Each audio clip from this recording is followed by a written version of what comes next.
Hello, this is Jed Brewer with Study Groups and Below the Line Club. Really great to have you on the call today as we talk about more people and less paper. So I'm really pleased that we have a few industry experts that will be joining us today.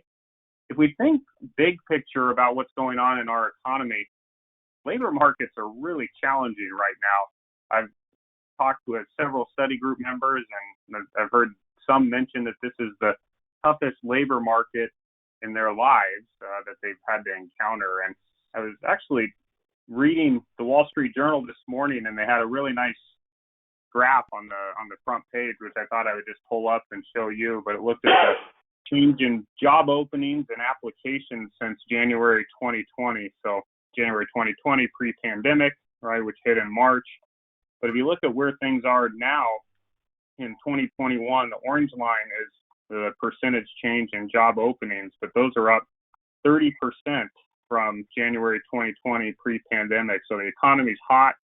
There's a lot of stimulus money in the economy. People are excited about opening back up and are getting back out, and employers are looking for people. And the problem is, if you look at job applicants, they're down about 10% from period of 2020. So a huge gap between need and the people that are applying for jobs. Just record shortages of laborers. And they think of our industry, whether it's C-store workers that people are having trouble finding, or if it's truck drivers, which has been a chronic problem that's only getting worse, to even senior management positions. But just a tough time. So really pleased that we have again, Mark Lotstein, who's president of ROG Consulting. Mark is going to talk a little bit about how do we change the culture of our company to improve retention. And then just a brief bit about ROG. They do a couple things.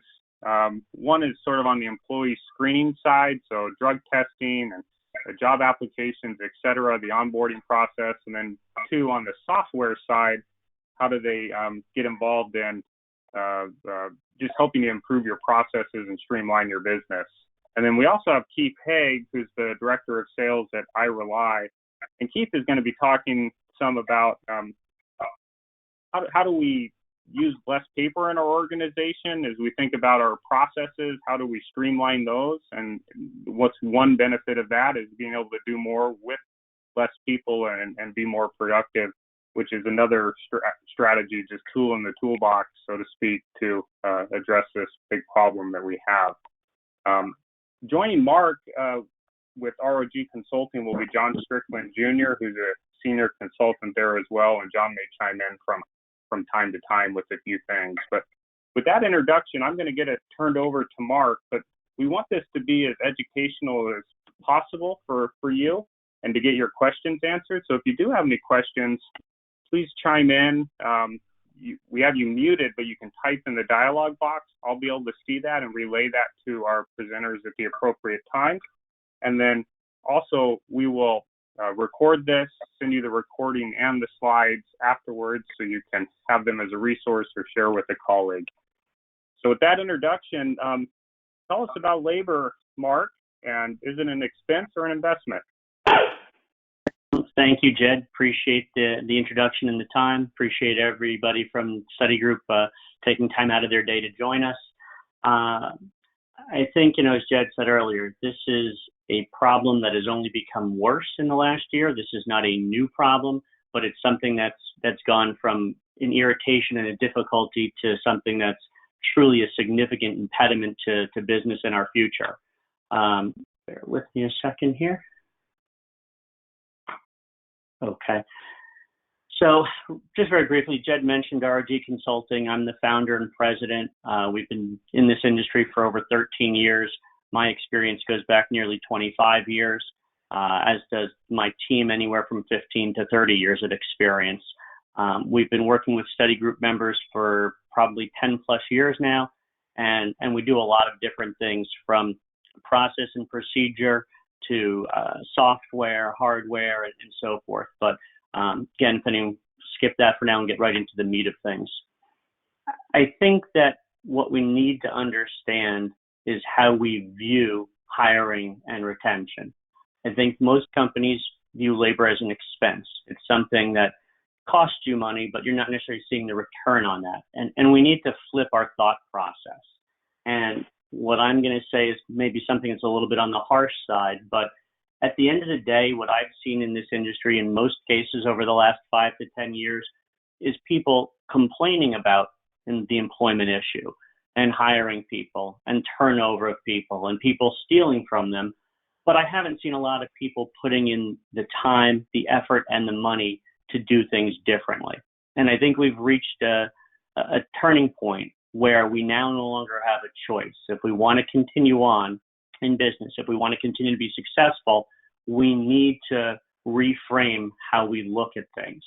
We need to invest in our labor. And I'm going to candidly say, depending on what industry or areas of the business you're in, you buy trucks, you upgrade pumps, you invest money in canopies, you buy new storage tanks. Those are all long-term investments with a return, and we need to focus on labor in the exact same way. I'm not even going to really address the common hiring issues. We all know what they are. Hopefully soon the government will stop paying people to sit at home and do nothing.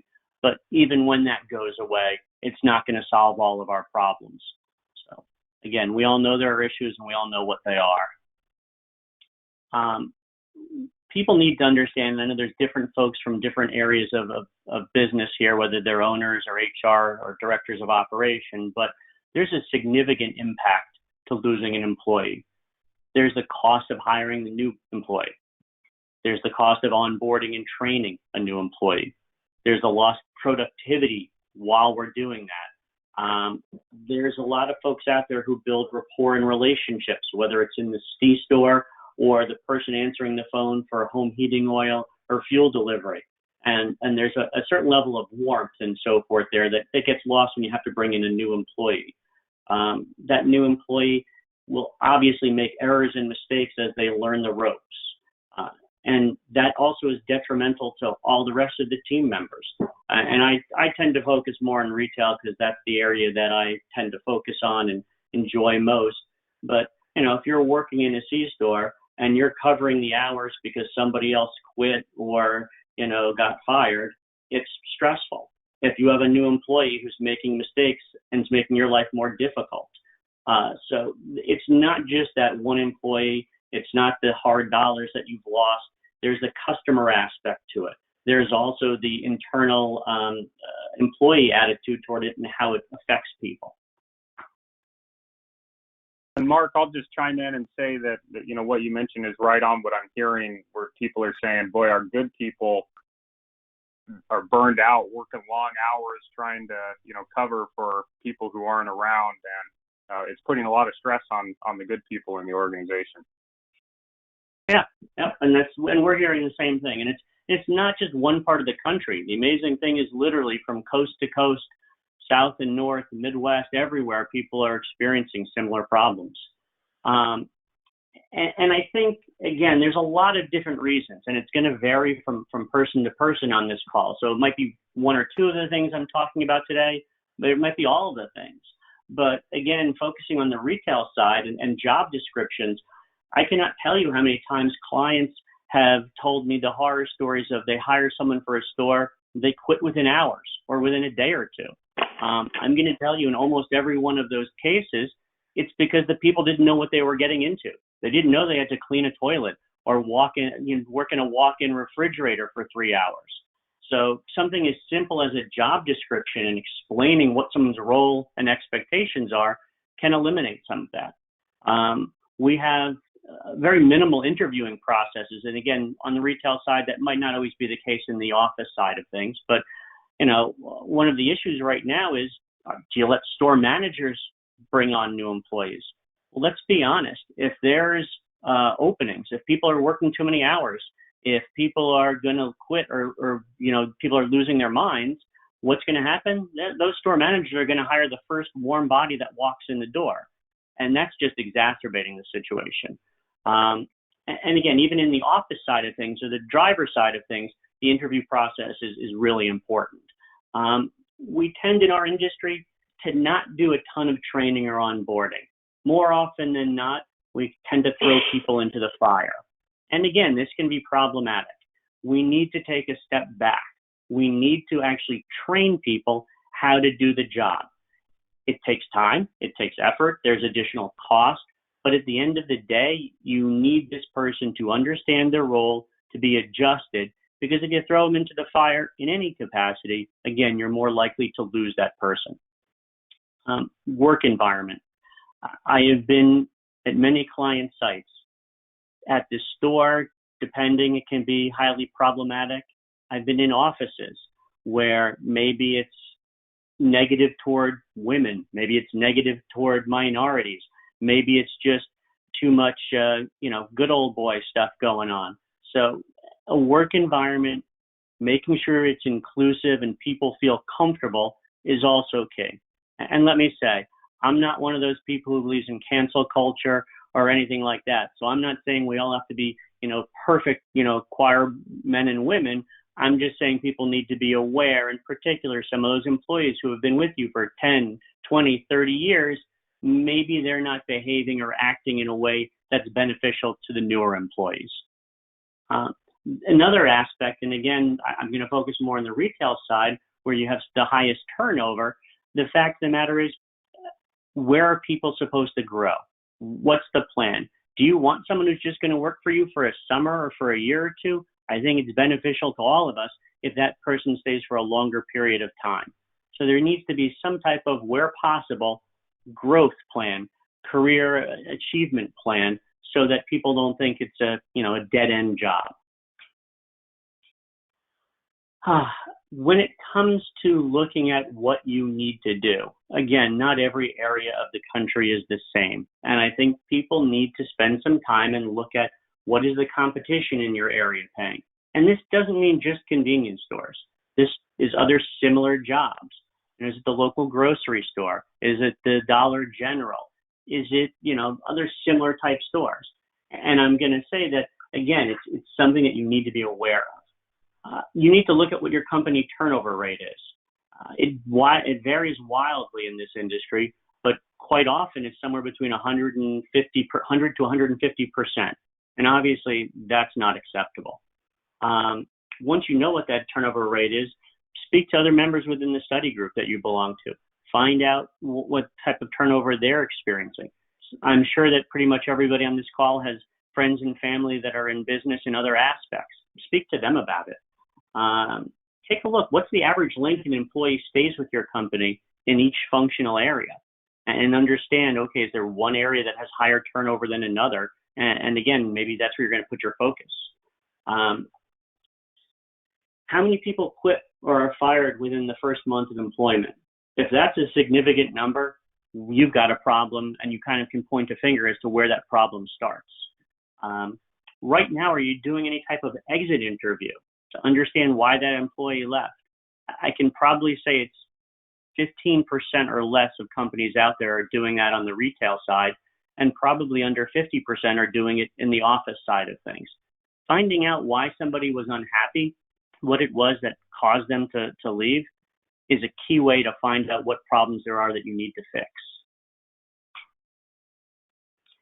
I'm going to give an example here of cost. And this is for the least expensive employee that you have, a clerk at a store. Right now, and before I even go through these numbers, I want to point something out. 2 days ago, there was a news release that I read on CFP. Pennsylvania-based Rudders is raising their hourly wage for all field employees to $14 an hour. Their store clerks are earning approximately $30,000 per year, and Rudders store managers can earn as much as $110,000 per year. They also have a benefits package, including scholarship opportunities for employees and their children. At the end of the day, one of the top reasons why you're going to be able to get someone to work for you or have them continue to work for you is money. It's not the only reason. There's a lot of other stuff in here. But at the end of the day, money is going to be a big motivator.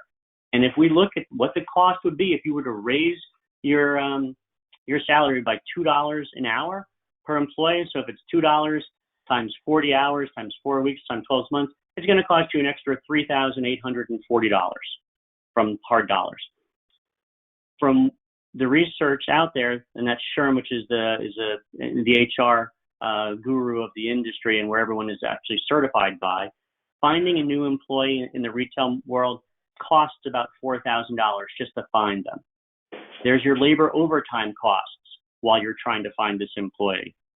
There's training and HR costs, all the paperwork and hopefully the onboarding and training that you're doing. So the total dollar return, the total dollar cost on this is $5,600. That's just hard dollars. So there's a savings right there versus the additional $2 an hour.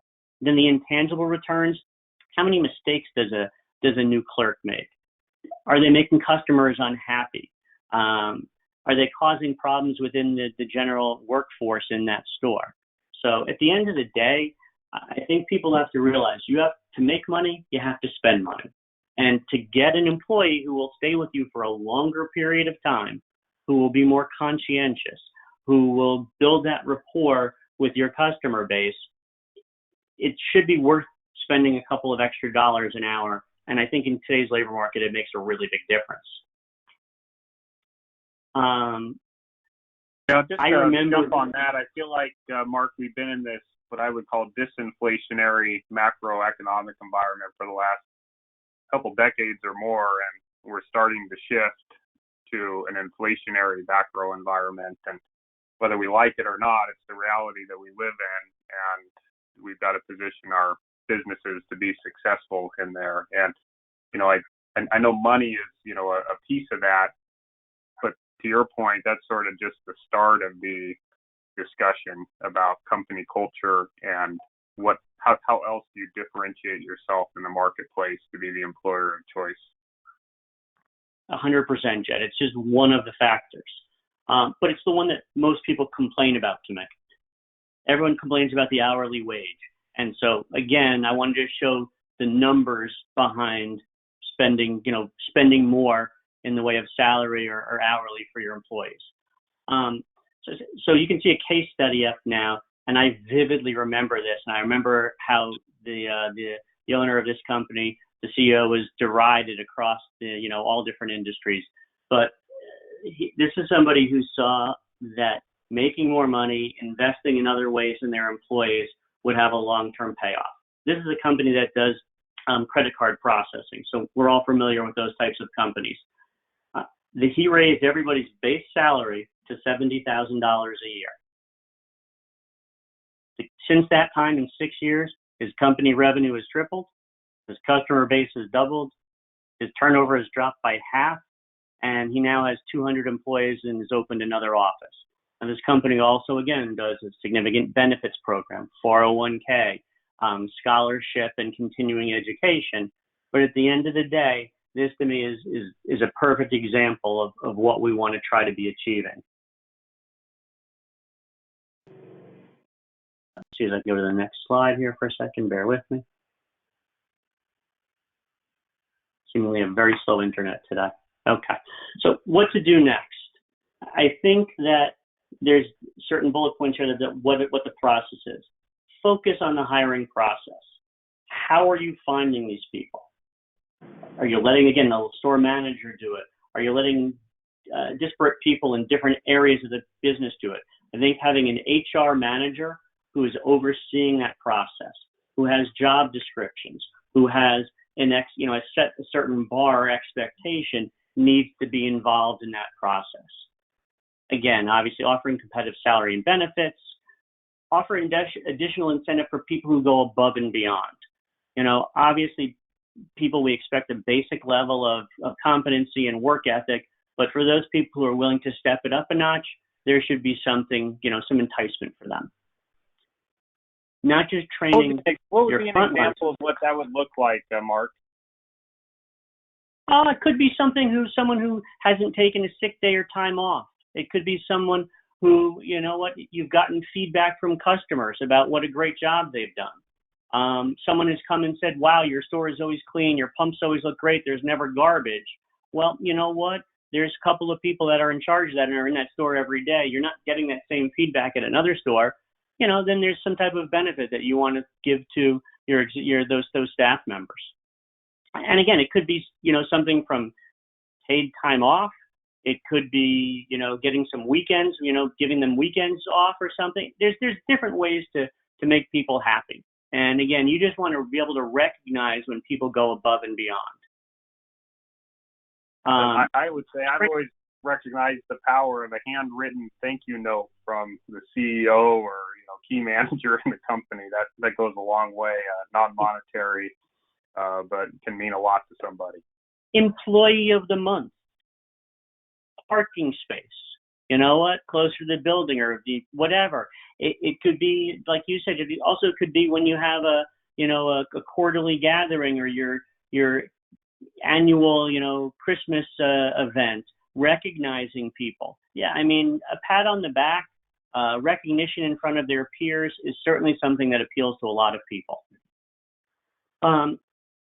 Training effective managers.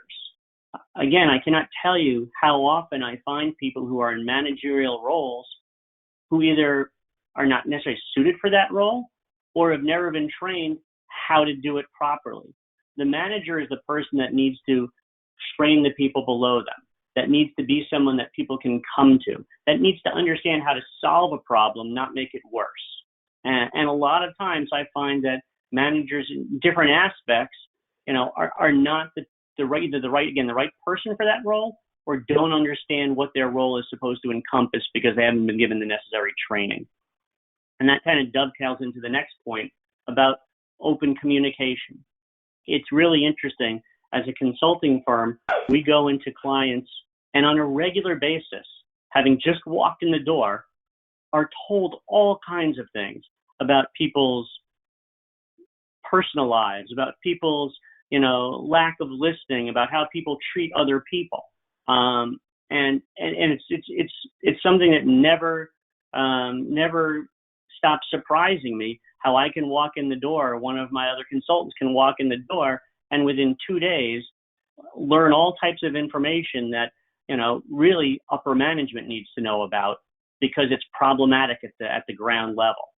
So some type of open culture of communication, and there's different ways, obviously, to achieve that. Clear work objectives. Again, I'm working with a client right now where a lot of the staff, the managers, the DMs and others aren't clear exactly what their role is. They get told different things from different people. Having a written set of work objectives, of goals, of expectations will go a long way to avoiding confusion and problems. Again, the understanding what makes employees leave and stay, whether it's the pat in the back, not having to work on a Saturday, or understanding why somebody left so you can correct the problem. And again, the reason why so many people are scared about people handing in the keys and walking out the door is people do need a work-life balance. And when we run into these situations, we rely on somebody to be spending 60, 80 or more hours, working, whether it's in the office, driving a truck, or in the store, that's problematic. Some thoughts on things that you can be looking at to help with hiring. Advertising on social media, LinkedIn, Instagram, and Facebook, they hit different demographics. All of them can be helpful depending on what type of role you're looking to fill. Offering a referral program to your current employees. Bring someone in and you get some type of bonus, again, whether it's cash or something else. The new employee has to stay for a period of time, whatever it may be. But again, look to your existing employees to help you find new employees. Partnering with nonprofits. I think one of my favorites is the Wounded Warrior Program. There's a lot of folks, whether they're ex-service people or folks with other former issues, homeless or otherwise, that if you can look for some of the nonprofit agencies, there are opportunities there to find employees, to create goodwill in the community, and in many cases to get different type of state or federal monies or tax breaks for bringing those people into the workforce. So that can be an all-around win. Again, finding good employees, helping the community, and getting different monies and tax breaks from the government. That's a good point, Mark. Not, I remember reading. I remember reading an article once. It was the 3 C's, and it was compensation, community, and cause. And compensation, as we're talking about, of course, that's the baseline. You got to be in the ballpark there. Community, who are the people that you're working with is driving people to come and work for you. Do you like your boss? Do you like your coworkers? Some of the things you touched on, but also cause, which is what you're getting into here with like Wounded Warrior program. But people want to go someplace where they feel like they're making a difference in the world, and that's increasingly important in today's world. Without a doubt. There's also some opportunities with different job fairs and college internships. And I'll think back many years in the past when 2 different years during college, I worked at different offices, and one was a software company, and it was a great learning experience for me. I was paid a minimal salary, but I learned a lot, and I think I brought value to that company as well. So finding people looking for a summer job today that a year or 2 after could become full-time employees for you in different capacities. I think that's a good opportunity. Creating relationships, trucking schools. On a daily basis, I'm hearing from clients and folks that I know in the industry about, issues finding drivers. It's not going to change overnight, but if we can create relationships with CDL schools, trucking schools, so that, we're prominently displayed there, that we work with them in some internship or other program, so that we can create a stronger opportunity and link with folks that within a couple of years could be working for us. Sorry, I guess I repeated myself here and didn't realize it, but colleges for internships for office staff. Reach out to high schools, see if they have a summer job program. Again, for the stores, for someone in the office who's going to be doing something of a more simplistic level, there's nothing wrong with starting off with this labor. I know it's temporary, but if you can find the right person and they enjoy what they're doing and you enjoy having them work with your team, that's a great opportunity for in the future. Final takeaways and thoughts, and I'm going to start with this. This is a change in how you do business.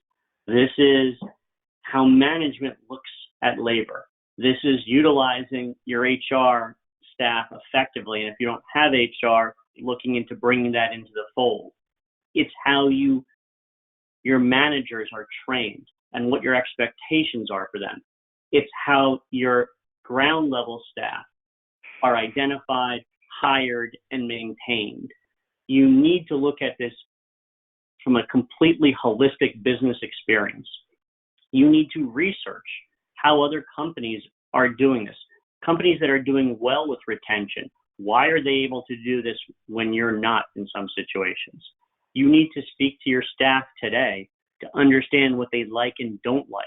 If there are things that you can easily change, that's what you need to do, because the last thing you can afford is to lose folks that are working for you today. Again, going to go back to, you need to spend money to make money. I'm not just saying throw money away, but I'm saying be willing to invest in the future. From a consulting company perspective, in many cases, we are utilized to do the research, both internal and external. As I said, it's amazing the things we learn when we go on site for client projects. And we also can better find benchmarking and other information for you. Deciding on what new ways you want to retain and how to implement them. Sometimes seeing the forest through the trees type scenario, or bringing somebody in for a limited engagement to get you where you need to go.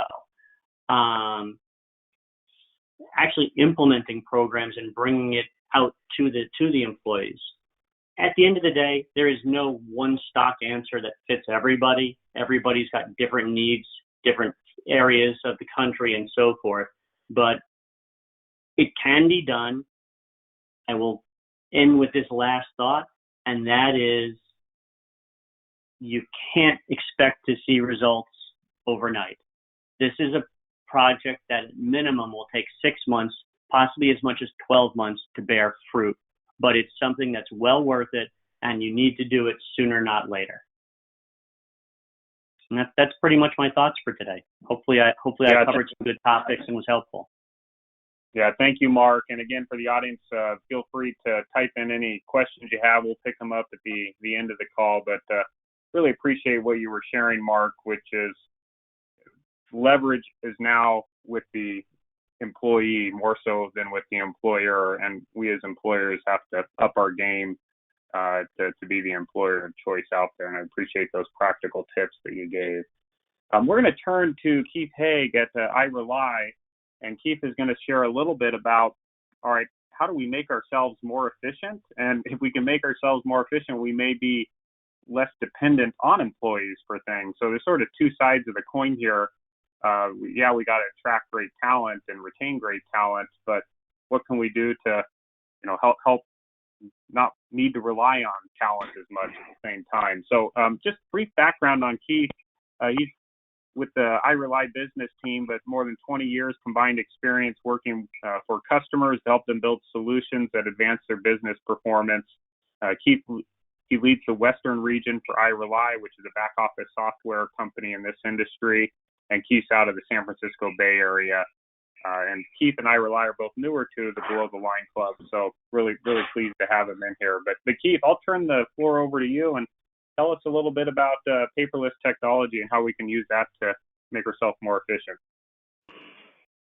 All right, Jed. Hi, everybody. Jed, thank you for that introduction, and thanks to the study group's organization for hosting this meeting. And Mark, great job, great lead in, and I think a great segue here to, what we're about at iRely, right? We're ERP software provider, so specialty ERP software provider. And what we do is obviously build systems that help you simplify your business processes by deploying technologies that help you use resources more efficiently. So that's what we're about. And we all hear a lot about paperless, going paperless. You hear this all the time. So I wanted to dig into what's really happening there. Is it happening? Is that really a trend? What's it mean for the petroleum and retail C-store industries? Show you a little bit about how we, look at that at iRely from an ROI perspective. How do we think about these technologies? How do we analyze them? And how do we present value for taking on new technologies in business? And then wanted to introduce you to some new technology here that we think is extremely exciting and will lead us on the next round of technology applications to simplify business processes. That's what we're about today, and let's jump into paperless overview here and just show you some trends. This is a very interesting collection. So it's actually hard to get paper-only data out there. They typically combine it with cardboard, but the macro trend in the U.S. is paper usage is declining. That is a real thing. Something that the U.S. is leading the world in. I don't have the chart in here, but there's a similar chart like this that shows that in the world, it's actually increasing. So it's a place where this is one of those, green or environmental efficiency issues, really, is what I want to talk about, is where, the U.S. is leading. So this, to us, it's an indicator of how the U.S. is leading in making business processes more efficient, right? That's one of the key takeaways here.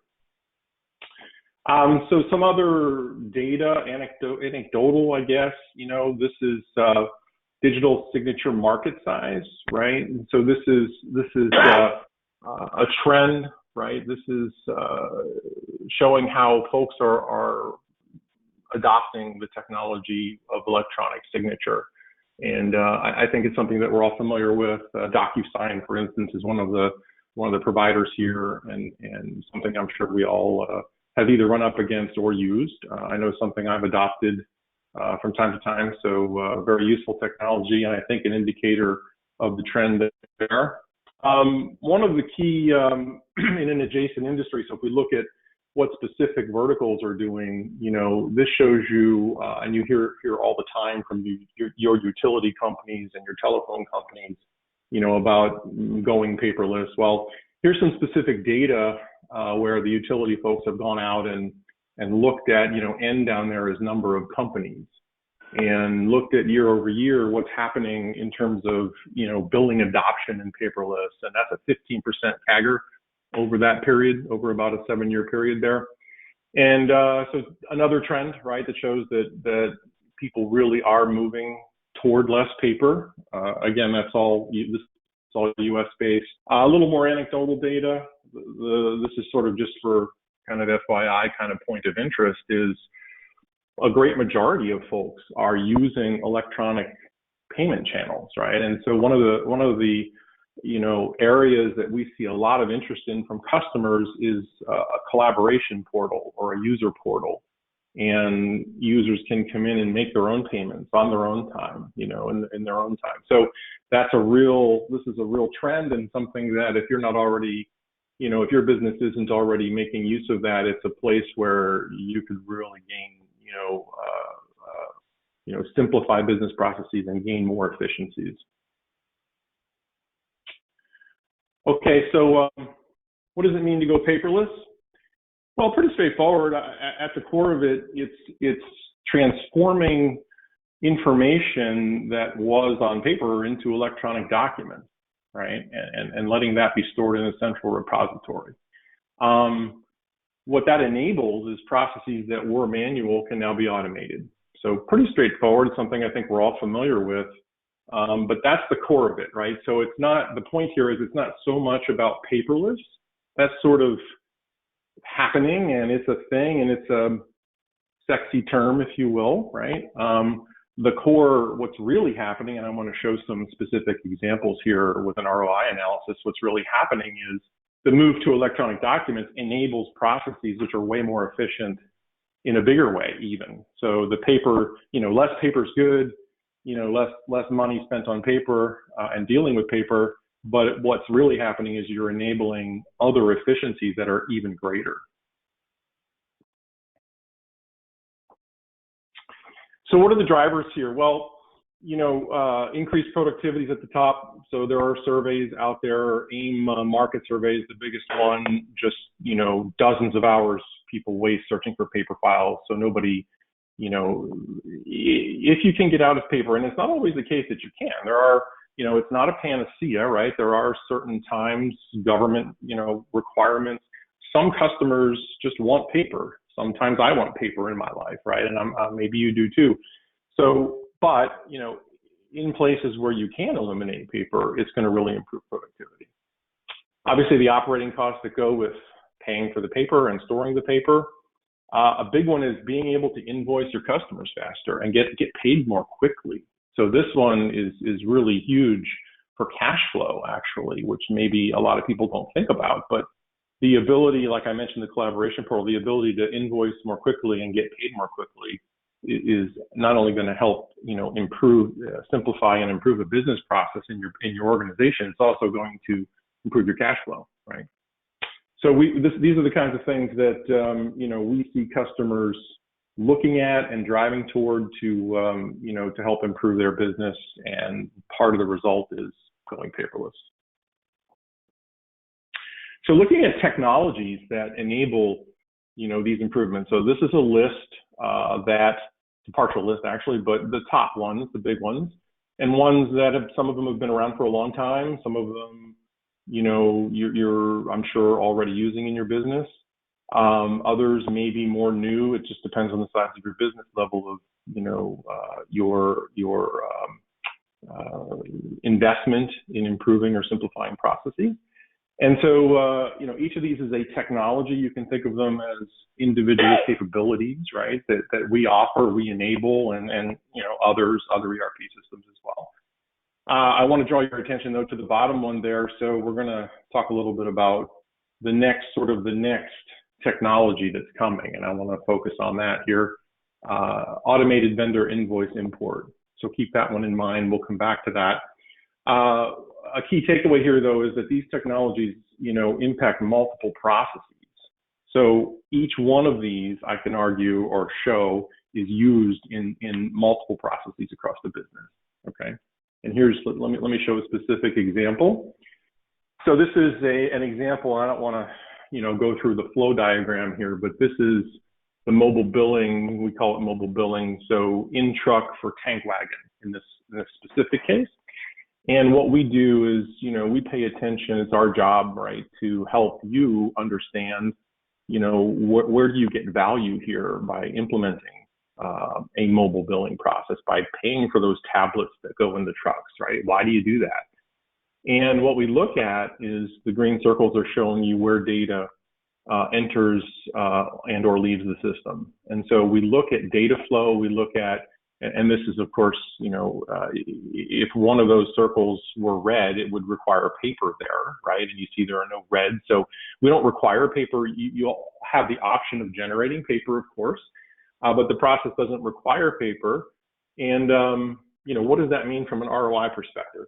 And so we actually have, and we do this for a number of the core processes, but this is one example where we actually go and put numbers on this. So we look at, okay, what efficiencies are gained by moving to paperless, right? And it's a first order model, so it's fairly simple, but it looks at, specific, items where cost savings are realized, right? And the key takeaway here, just for one truck, you're looking at a $10,000 a year nominal. This is, that's the lowest end savings. So a minimum 4x ROI is what we talk to jump customers. in here. Yeah. Some people are stuck on slide 9, Oops. so I don't. Sorry. My bad. Yep. There we go. All right, there we go. I'm sorry. Let me back up and a second. Let me back up a second. I missed this slide then too. Sorry about that. My bad. So just wanted to go over this real quickly again. This is the mobile billing flow I was talking to, and the green circles are showing where data comes into and exits the system, right? And the key here being that in this kind of a process, this is in truck and tank wagon again. In this kind of process, there's no requirement for paper. So it's a paperless process enabled by multiple technologies, right? And then I wanted to show the ROI analysis here. So this is, one of the ways that we analyze, so for customers, what do you get for buying the tablet and for making the investment in putting this technology in the truck? And we look at numbers like $10,000 a year nominally, right? That would be a low end number. That's a minimum 4x ROI in terms of how we charge for it, right? And it's probably greater than that. But when you break out the portions of that are strictly paper, it's about a quarter, right? So the real paper, quote unquote, savings are about 25% of the return on putting mobile into a truck. So just at a high level, right? First of all, you can see that this is why everybody wants to have tablets and go paperless in their trucks, because you're getting great efficiencies, right? You're getting great return, but it's really not just the paper, right? It's not all paper. So when people say, "Oh, we're going paperless," yes, but what you're really getting is an additional 3x gain in other areas, in our view. And happy to dig into details here if folks want to, talk about this offline. We can drill in on your business and do this kind of analysis. It's really interesting and at a high level, not that hard to really drill in and take a look at what's going on here. A quick question for you, Okay, Keith, so from a member in the audience. Just ask, what tool systems do you see being in the forefront to help with non-ERP business processes? I'm sorry. So what system? I didn't catch the first part of that. What? Yeah. What tools, systems do you see being in the forefront to help with non-ERP business processes? Well, we work with a number. One of the things we do is interface to, other third-party systems.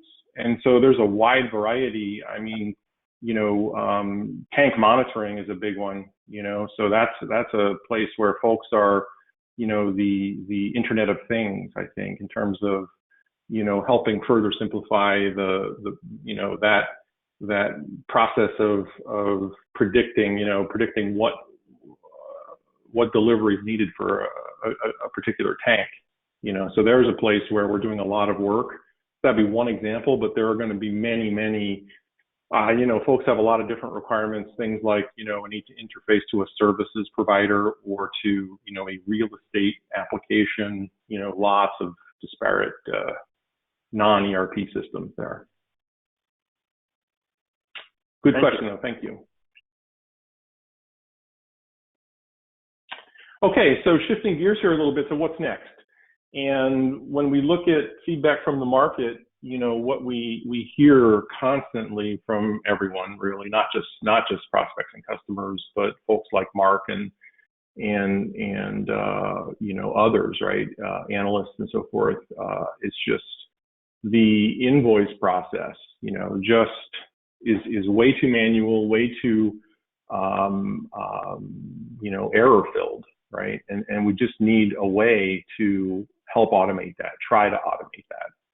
And I want to introduce, IDP, if you haven't heard about intelligent document processing. So this is a technology that you will be hearing a lot more about.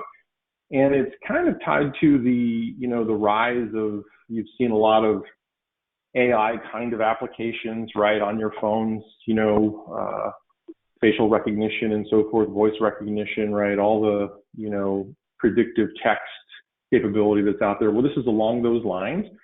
And the key with it is really, so optical character recognition has been around for a long time, 60s, when computers were first really coming onto the mainstream. But AI and ML they've been around a long time too. Well, AI has been around a long time, ML a little bit less so, but they've been maturing, and recently they've really been, in our estimation, coming on very, very strong, and enabling us to build capabilities to solve really hard problems like this incoming invoice recognition problem.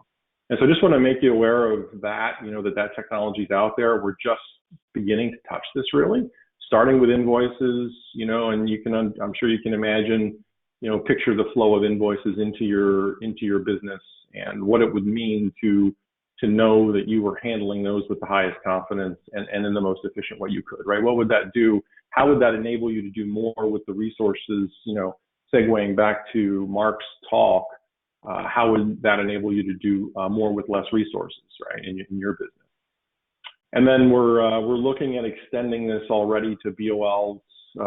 Checks are actually pretty easy. They're pretty easy to handle, but we haven't built that yet. But that's another area where we think we'll go.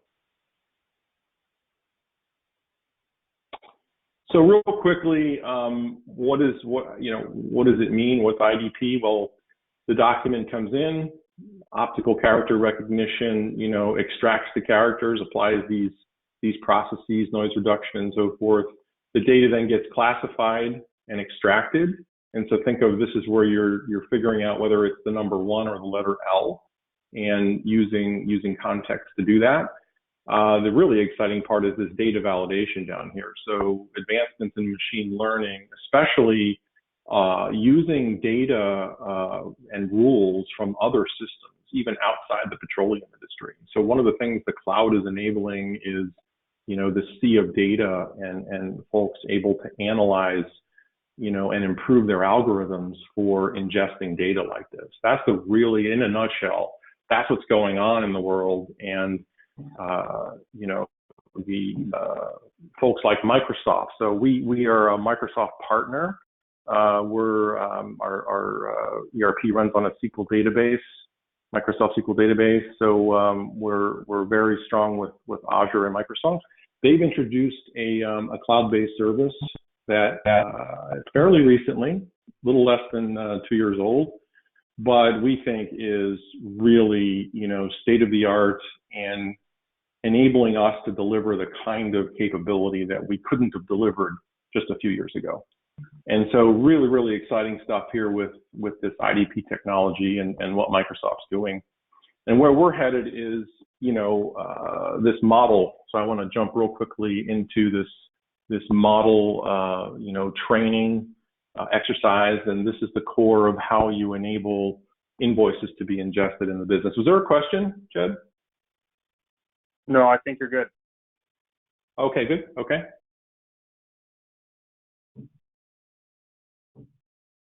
Okay, so how do you build a custom model? Well, you upload, you use the service to upload forms of a similar type. So picture 5 invoices from the same vendor. OCR gets run per the steps I showed earlier, and then you get feedback so that you can work with the tool to select which values that are most important for your business, right? You save the model and then you iterate on that.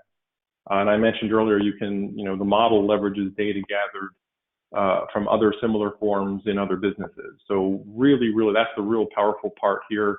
And these models can be used to import data from any form type.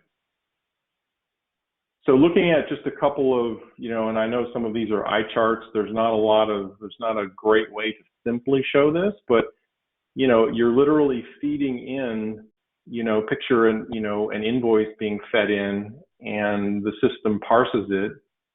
As you can see here, you're feeding in multiple instances of the same form. The system parses it and then gives you feedback and estimates for each label of how accurate it was, right? So you can sit there, you can look at the confidence values for each of these key value results. If the scores are low, you can feed in more documents.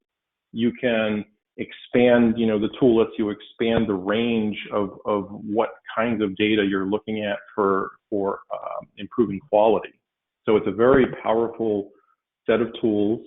And again, our CTO, Steve Palm, will be happy to sit down with your IT folks or whoever in your organization is interested here and learn more about this. But what we're able to show is really high accuracy, especially on PDFs with printed text.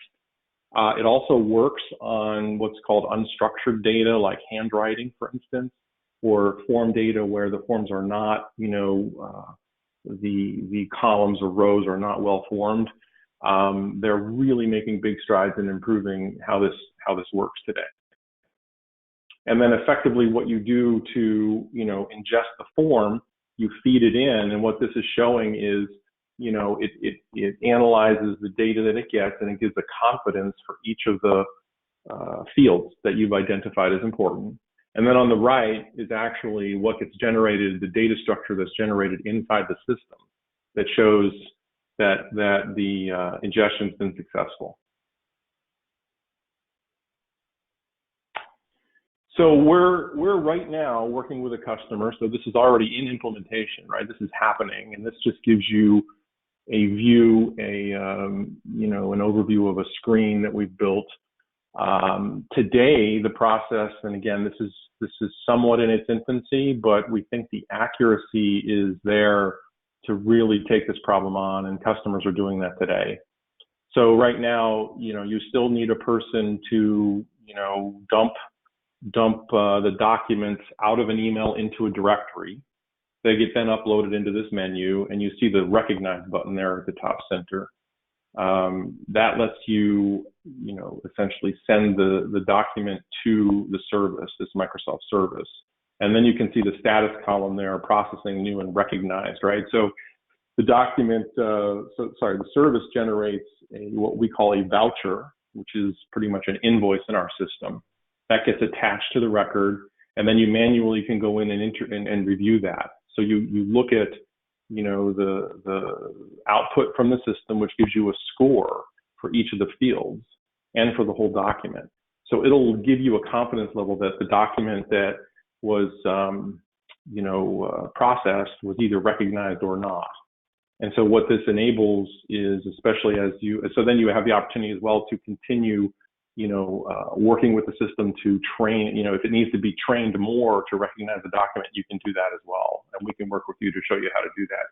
But effectively, you're training the system to recognize incoming documents, and you literally automate invoice ingestion in this way.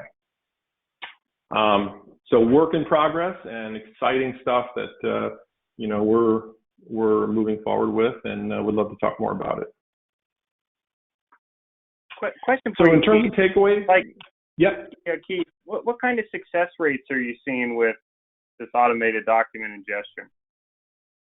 Yeah, the exciting part is for printed forms, which is most forms, right? Coming from businesses, they're generated in a printed or typewritten form. the accuracy is they're nailed. You train it on 5 documents, and the key is you need to tell it which fields it has to be right, basically, and it works. It's amazing, and we'd be happy to do a more detailed demo on that to show you. But we have customers already paying to have this implemented, right? It's very impressive what they're able to do, and it's really just it's tip of the iceberg in terms of the applications of this technology. Good question, though. Thank you. All right, so summary takeaways. Paper decreasing. Consumption of paper decreasing in the U.S. That really is happening just as point of interest, and that's enabling the level of automation, right? It's just helping us be more efficient, more automated, and that's really exciting. It's really cool to see that, actually. A place where the U.S. is a leader, so pretty interesting. IDP is the core technology behind the next wave of paperless initiatives, and would love to talk more with you about that. And we're already automating invoice ingestion with customers today. So let's talk more. If you're interested, we can talk more about how we could do that for you. On iRely, if you're not familiar with who we are, we've been around for 37 years, over 203 employees, I heard the other day. So we're growing pretty quickly. Specialty ERP provider. We also go into agriculture CTRM, so commodity trading risk management. So think of companies like Starbucks, trading coffee beans, and Hershey's trading chocolate, that sort of thing. So this is enterprise grade software. Very impressive, fully integrated web applications. So definitely latest state-of-the-art technology. Wholly owned subsidiary of Harris Freeman, so largest private tea provider in the country. And what's important about that is that they're holding us under a long-term ownership plan. So we're going to be here for decades. We've invested that way. We can tell you about our tech stack and what we've done there to convert to the latest client server web application environment, cloud-capable mobile, all the good stuff, right? Headquartered in Fort Wayne, 7 locations worldwide. And, I mentioned the single integrated solution, not a collection of solutions, right? So you see one seamless interface.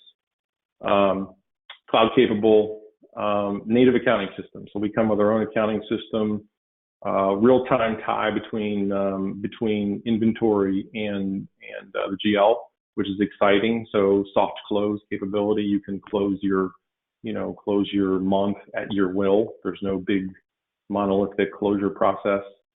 And I mentioned the privately owned with a long-term ownership plan. So we're gonna be here for the long haul. Well, Keith, all right. Yeah. So I think I get in under time. Any questions? Yeah, good job, Keith. Just thank you for sharing that information there about the trends in paperless. Mark, I know your firm, you're not an ERP system, but you advise companies and so forth. And any comments on what Keith described from your point of view? I think what iRely is offering and what some of the other software companies out there offer is of true value.